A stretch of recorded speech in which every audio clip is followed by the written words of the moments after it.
अभाना की घटना है, मन ने तो देना और महाराज ने अंजलि बंद कर ली। तो महाराज तो कुछ बोले नहीं, वे आजू बाजू जो वकील खड़े रहते ना वे ज़्यादा बोलते। उन्होंने कहा देखो महाराज जी ये कह रहे हैं इसलिए नहीं ले रहा कि आप रात्रि भोजन त्यागो। तो मैंने मैंने कहा आचार्य जी तो क्या है,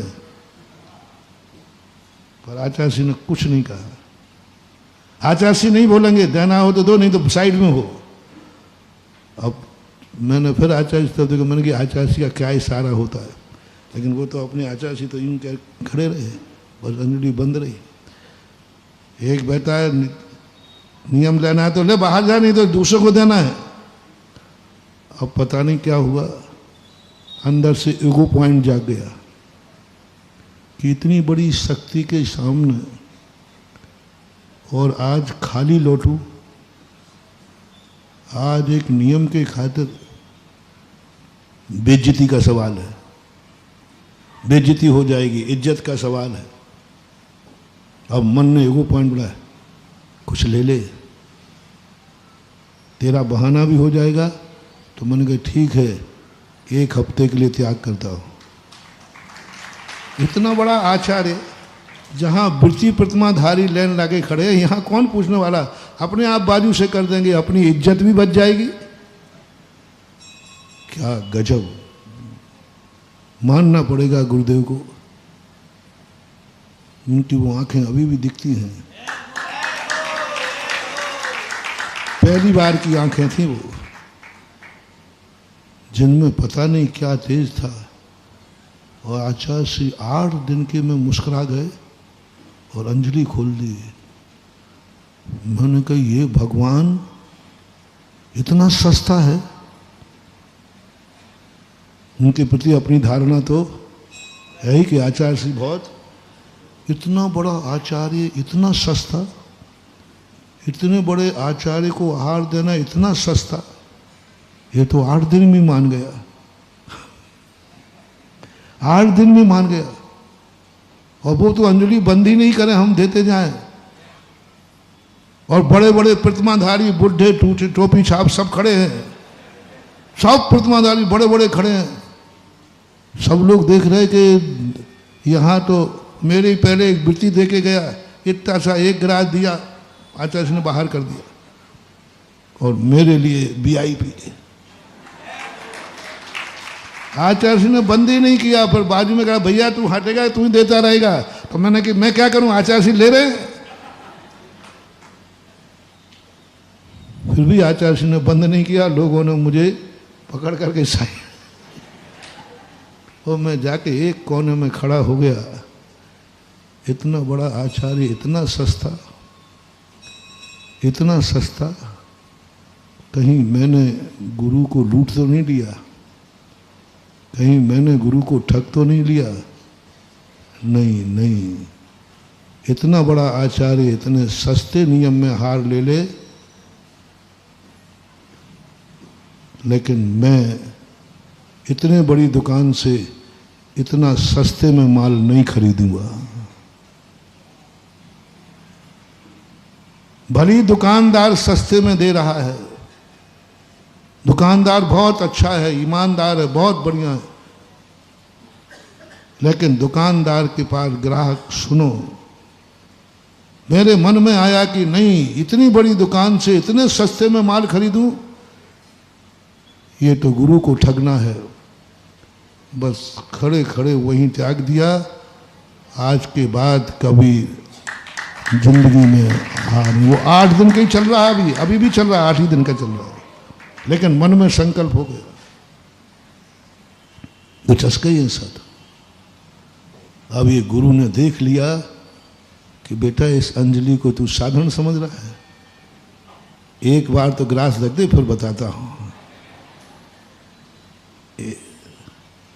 बनिया की कलम के नीचे और गुरु के आशीर्वाद के नीचे एक बार आ जाए, सुन रहे हो ना, बनिया की, ऐसा कहते हैं आप लोगों का मुहावरा है कि बनिया की कलम से यदि किसी ने कुछ उधार ले लिया तो अब 7 पीढ़ी तक ब्याज ही ब्याज चुका पाओगे।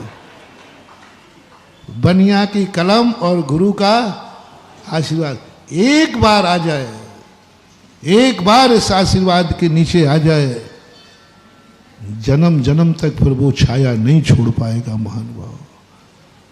एक बार व्यसन आ जाए, जन्म जन्म बिगड़ जाते हैं। गुरु को विश्वास होना चाहिए, अपने ऊपर विश्वास होना चाहिए। आचार्य को विश्वास था, बोले कोई फिक्र नहीं है, 1 दिन का त्याग था। मुझे तो ये लग रहा था कि 8 दिन का शायद मैंने ज़्यादा कह दिया। वो एक उनके मूड को देखकर लगता था कि 1 दिन में, जब 8 दिन में 8 गिलास ले लिए तो 1 दिन का 1 गिलास तो वो ले लेते। मुझे तो अभी भी विश्वास है 1 दिन में भी ले लेते। क्यों? आज मैं सोचता हूं गुरु को विश्वास था, तू एक बार तो नियम का चस्का ले ले, एक बार तो तू धोती दुपट्टा पहन ले, एक बार तो इस अंजलि में हार रख दे, फिर अंजलि का चमत्कार देखना। और आज सबको मालूम है कहां से, ये हमारे गुरु महाराज का। अन्यथा इतने हुआ लोग, अरे कोई साधुओं को आहार देते थे तो बूढ़ी ठेड़ी जो दाई माँ होती थी वो दे देती थी, दादी माँ वगैरह। बस आज जवान बच्चे आहार दे रहे हैं और जवान मुनिराज आहार ले रहे हैं। ये है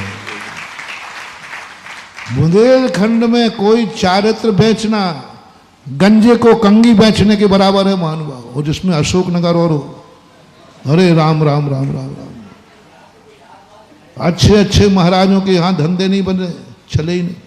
और ये बुंदेलखंड सबसे ज्यादा बदनाम था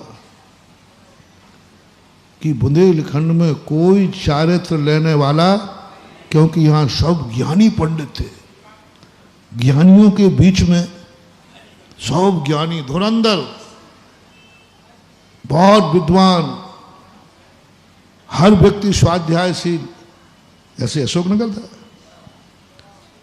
यहां कोई साधु नहीं दिखते। बुंदेलखंड में 50 साल का रिकॉर्ड है, बुंदेलखंड से कोई साधु नहीं बने। पूज्यवर शांति सागर महाराज के संग में कोई एकाध कोई हो तो बात, वीर सागर शिव सागर के संग में थोड़े बहुत थे, कोई नहीं था ही नहीं, यहां निकल नहीं सकता, क्योंकि यहां कोई चारित्र बेच नहीं सकता। बुंदेलखंड में चारित्र की दुकान चल ही नहीं सकती, बहिष्कार था। चारित्र की दुकान खोलते ही सब लोग बहिष्कार करते थे। बड़े बड़े साधु संघ बुंदेलखंड आते थे, राजस्थान से चौका लाना पड़ता था उनको। राजस्थान से चौका आता था, पूरे बुंदेलखंड की वंदना करा करके वापस।